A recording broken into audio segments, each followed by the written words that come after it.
الحمدللہ وحدہ والصلاۃ والسلام علی من لا نبی بعدہ اما بعد۔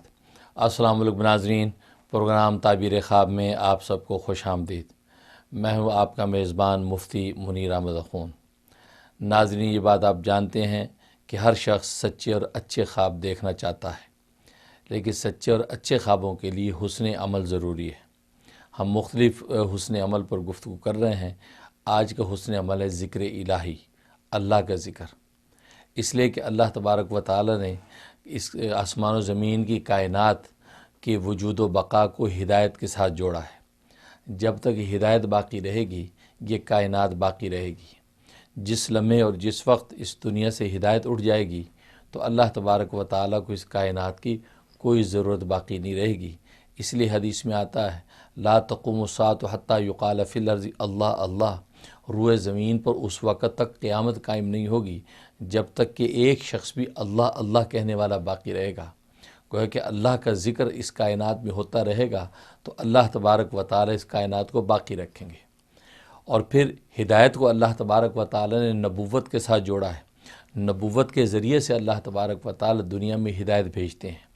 چنانچہ یہی وجہ ہے سب سے پہلا انسان جو زمین پر اتارا گیا اس کو نبی بنا کر اتارا، اس لیے کہ اللہ تبارک و تعالیٰ کو یہ گوارا نہیں تھا کہ انسانیت کا پہلا فرد زمین پر اترے اور وہ ہدایت سے خالی ہو، کیونکہ ہدایت تو نبوت کے راستے سے آنی تھی۔ اگر وہ نبی نہ ہوتا تو وہ اس لمحے ہدایت سے خالی ہوتا، اور ہدایت کے لیے اس کے پاس نبی کی بعثت ہوتی، نبوت کی ضرورت تھی۔ اس لیے اللہ تبارک و تعالیٰ نے پہلا انسان یعنی آدم علیہ السلام کو نبی بنا کر اتارا تاکہ وہ ہدایت کے ساتھ دنیا کے اندر آئیں۔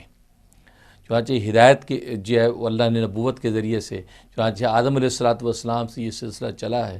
چنانچہ مختلف نبی مختلف زمانوں کے اندر آتے رہے۔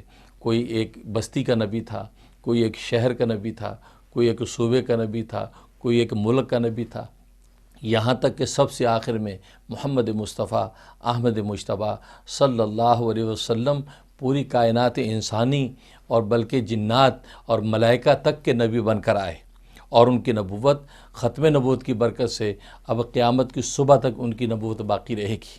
ان کے بعد اب کوئی نیا نبی آنے والا نہیں ہے۔ خود ارشاد فرما دیا انا خاتم النبیین لا نبی بعدی، میں خاتم النبیین ہوں اور میرے بعد کوئی نبی نہیں ہے۔ تو دیکھیے ناظرین، ذکر اللہ کا اس کائنات میں ہوتا رہا تو یہ کائنات باقی رہے گی، اور جب اللہ کا ذکر بھی نہیں ہوگا، اور اس حدیث میں اللہ کے ذکر کو اللہ کو ذکر کیا گیا ہے، اس میں نماز کا ذکر نہیں ہے، روزے کا ذکر نہیں ہے، حج زکوٰۃ کا ذکر نہیں ہے، تو معلوم ہے کہ ایک شخص صرف اللہ اللہ کہتا رہے گا تو اللہ اپنے نام کی برکت سے اس کائنات کو باقی رکھیں گے۔ تو گویا کہ اللہ کا ذکر اس پوری کائنات کی روح ہے، اس لیے کہ اللہ تبارک و تعالیٰ نے آسمان و زمین کی اس کائنات میں جو بھی چیز پیدا کی ہے اس کو دو چیزوں سے مرکب کیا ہے، ایک جسم اور دوسری روح۔ تو گویا کہ جسم اور روح جب آپس میں ملتے ہیں تو اس کو حیات کہتے ہیں، اور روح جسم سے الگ ہو جائے تو یہ موت ہے۔ تو گویا کہ جسم کے ساتھ روح اگر لگی ہوئی ہے تو یہ چیز زندہ ہے، اور روح اگر اس سے نکل جائے تو وہ چیز مر جاتی ہے۔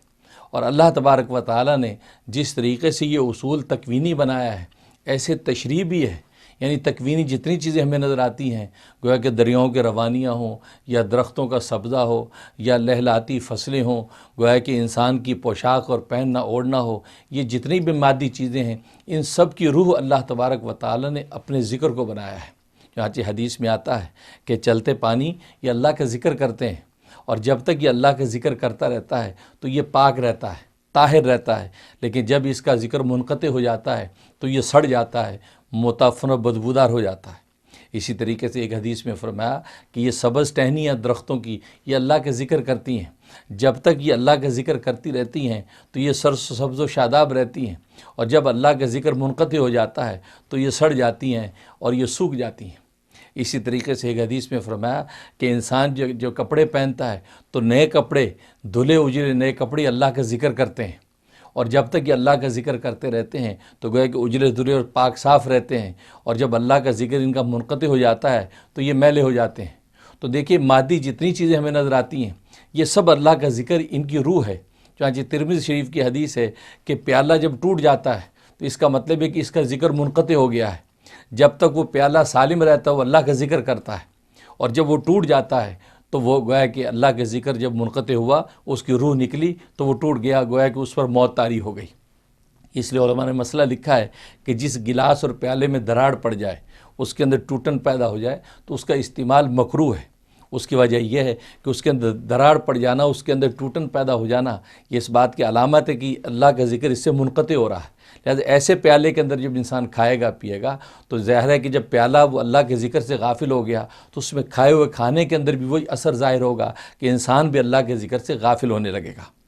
تو دیکھیے جس طریقے سے مادی چیزوں میں اللہ تبارک و تعالیٰ نے اس کائنات کی روح اپنا ذکر بنایا، ایسی تشریعی چیزوں میں بھی، عبادات میں بھی اللہ تبارک و تعالیٰ نے اپنے ذکر کو ان کی روح بنایا ہے۔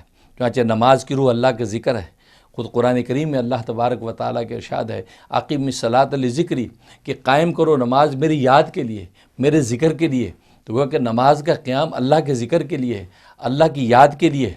اور خود ہی قرآن کریم میں اللہ تبارک و تعالیٰ کے ارشاد ہے، وَلَا ذِكْرُ اللَّهِ اکبر، کہ اللہ کا ذکر سب سے بڑی عبادت ہے۔ اللہ کے ذکر کے سامنے کوئی عبادت نہیں ٹھہر سکتی، اس لیے کہ ساری عبادتوں کی روح اور جان ہی اللہ کا ذکر ہے۔ چنانچہ روزے سے مطلوب بھی اللہ کا ذکر ہے۔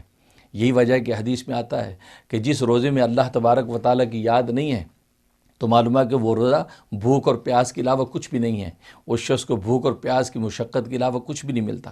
زکوٰۃ یہ بھی اللہ کا ذکر ہے، حج یہ بھی اللہ کا ذکر ہے، کیونکہ ساری عبادات کی روح اللہ کا ذکر ہے۔ اگر عبادت میں اللہ تبارک و تعالیٰ کی یاد اور دھیان باقی نہیں ہے تو وہ عبادت اللہ تبارک و تعالیٰ میلے کپڑے کی طرح لپیٹ کر منہ پہ مار دیتے ہیں۔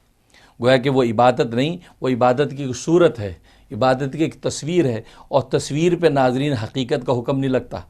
اگر کاغذ پر پانی کی تصویر ہے تو آپ کی پیاس نہیں بجھتی، اگر دیوار پر کھانے کی تصویر ہے اس سے آپ کی بھوک نہیں مٹتی، اگر جو ہے کاغذ پہ آگ کی تصویر ہے تو اس سے کاغذ جلتا نہیں ہے۔ تو گویا کہ تصویر پر حقیقت کا حکم نہیں لگتا۔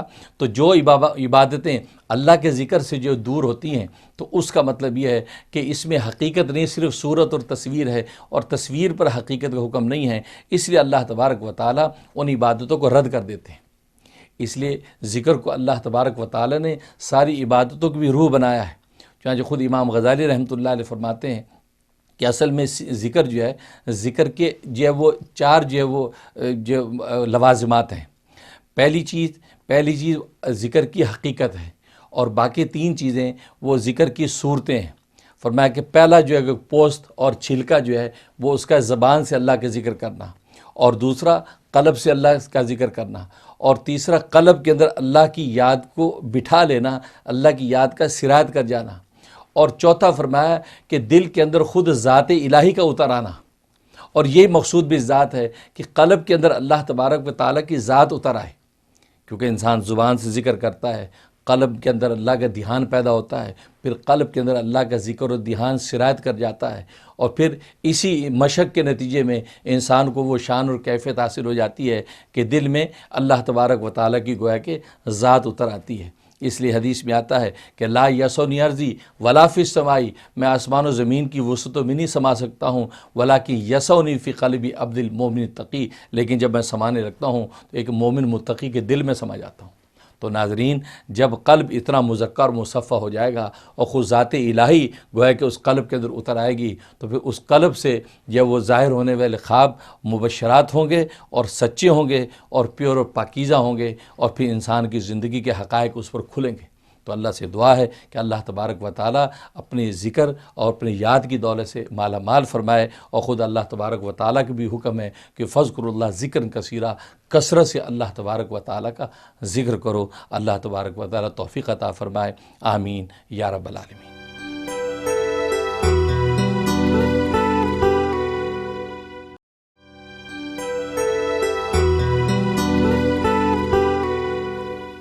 السلام علیکم ناظرین، اب ہم چلتے ہیں پروگرام کے دوسرے سیگمنٹ کی طرف اور دیکھتے ہیں کہ آپ کے کیا خواب بیان ہوئے۔ جی السلام علیکم مفتی وعلیکم صاحب، السلام۔ وہ میری بیٹی کو خواب آئی ہے کہ جیسے وہ دیکھ رہی ہے جی کہ ایک بہت بڑی اینٹ ہے، تو وہ اس کو وہ کہتی ہے کہ یہ مجھے پتہ نہیں کیا کرے گی، تو وہ اس کا بھائی کہتا ہے کہ یہ جو ہے خیر میں اس کو بھی کھیل سکتا ہوں۔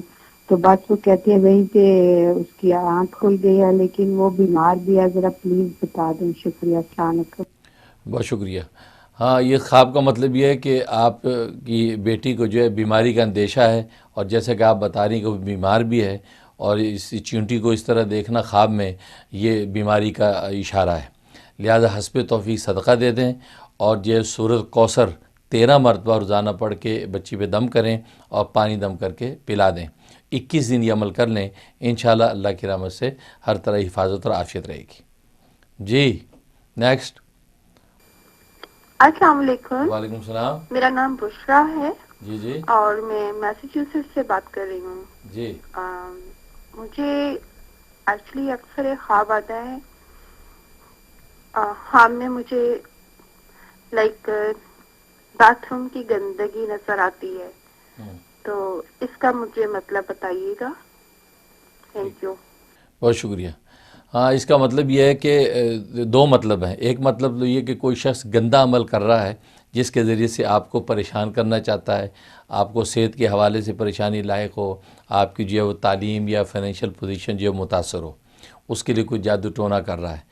اس سے حفاظت کے لیے آپ ایسا کریں کہ سورۃ طٰہٰ کی آیت نمبر 68 اور 69 یہ روزانہ 11 مرتبہ پڑھ کے اپنے بدن پہ دم کر دیا کریں، اور تھوڑے سے پانی پہ دم کر کے پانی پی لیا کریں.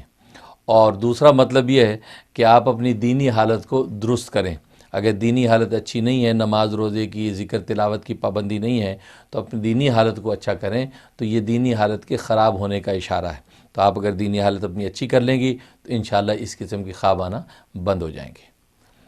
جی نیکسٹ. ہلو السلام علیکم. وعلیکم السلام. مفتی صاحب، میرا سوال ہے کہ میں خواب وچ راتی سپ بہت زیادہ ویکھنی ہاں، تے ہن اج رات دا خواب ہے سیٹرڈے والے دیہڑے دا کہ میں راتی کیڑے ویکھنی ہاں مختلف شکلاں وچ. کدے چھوٹے چھوٹے ویکھنی ہاں، پھر ایک دم وڈے ہو جاندے نے. کدے لمبائی دی شکل وچ ویکھنی ہاں، کدے اوہو لمبائی دی شکل والے گول شکل وچ ہو جاندے نے. تے میں بڑی پریشان ہاں، پلیز میرے سوال دا جواب دیو. سپ بھی ویکھنی ہاں، کیڑے بھی ویکھنی ہاں، کوئی مینوں سمجھ نہیں لگدی. میں اتنی خوف زدہ اتنی ہوئی ہاں کہ کوئی پتہ نہیں لگدا کہ ہے یا کہ نہیں. ٹھیک ہے، بہت شکریہ.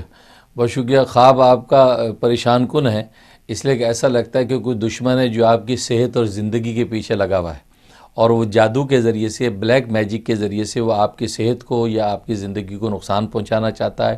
اس لیے کہ اتنی کثرت سے سانپوں کا دیکھنا، پھر یہ کہ کیڑوں کا دیکھنا، یہ سب جو اس جادو کی طرف اشارہ ہے، اور آپ کی صحت اور اسی طریقے سے زندگی کے کو نقصان پہنچانے کی طرف اشارہ ہے. اس کے لیے آپ ایسا کریں، حسب توفیق صدقہ دیں گوشت کا. مرغی ذبح کر دیں یا بکرا ذبح کرتے ہیں، جتنی بھی استطاعت ہو تو گوشت کا صدقہ نکال دیں. اور اس کے علاوہ سورۃ قریش مغرب کے بعد 41 مرتبہ سورۃ قریش پڑھیں، اول آخر 11 مرتبہ درود شریف. یہ ایک چلہ اس کا پورا کر لیں، اور چلتے پھرتے ہر وقت یا حافظو یا حفیظو یا حافظو یا حفیظو کا ورد رکھیں، اور کبھی کبھی اپنے بدن پہ پھونک لیا کریں. انشاءاللہ ہر طرح حفاظت اور عافیت رہے گی. جی السلام علیکم. وعلیکم السلام. جی مولانا صاحب، میں آپ کو یہ بتانا چاہ رہا تھا کہ میری بیٹی ہے، اس کا نام نمرہ اقبال ہے. جی جی اس نے جو ہے میں ہیلتھ اینڈ مینجمنٹ کے اندر، ہیلتھ کیئر کے اندر جو ہے وہ ڈگری لی ہوئی ہے، اور اس کو اب تک جاب نہیں مل رہی. تقریباً کوئی 7-8 ماہ ہوئے ہیں، جبکہ اس کے ساتھ کے سب تمام لڑکیوں کو جابیں مل گئی ہیں. تو پلیز کوئی ایسی دعا بتا دیجئے تاکہ جو ہے اس کا کسی اچھے ہاسپٹل کے اندر ہو جائے جاب کے لیے. جی انشاءاللہ. بہت شکریہ. تو اس کے لیے آپ نوٹ کر لیں، سورۃ جمعہ عصر کے بعد 5 مرتبہ سورۃ جمعہ تلاوت کرنی ہے. بچی خود بھی پڑھ سکتی ہے، آپ پڑھ سکتے ہیں، امی پڑھ سکتی ہیں. 5 مرتبہ سورۃ جمعہ پڑھنی ہے. 41 دن، ناقے کے دن آ جائیں تو بعد میں پورے کریں. تو 41 ڈیز سورۃ جمعہ 5 دفعہ پڑھ کے دعا کریں. اس کے علاوہ بچی سے کہیں کہ چلتے پھرتے یا لطیفو کا ورد رکھے، جب بھی یاد آ جائے یا لطیفو پڑھتی رہے. انشاءاللہ اللہ کی رحمت سے یہ 41 ڈیز کے اندر اچھی جاب اس کو مل جائے گی. جی السلام علیکم. وعلیکم السلام. جی مولانا صاحب، میں نے خواب دیکھا تھا. جی وہ اس طرح ہے کہ مطلب ایک زمین ہے، سیمنٹ کی زمین ہے، تو اس میں 3 کیلے اگے ہوئے ہیں، پر 3 کیلے 3 دفعہ، مطلب کہ ایک جگہ پہ اسی سیمنٹ کی زمین میں 3 کیلے، دوسری جگہ پہ 3 کیلے،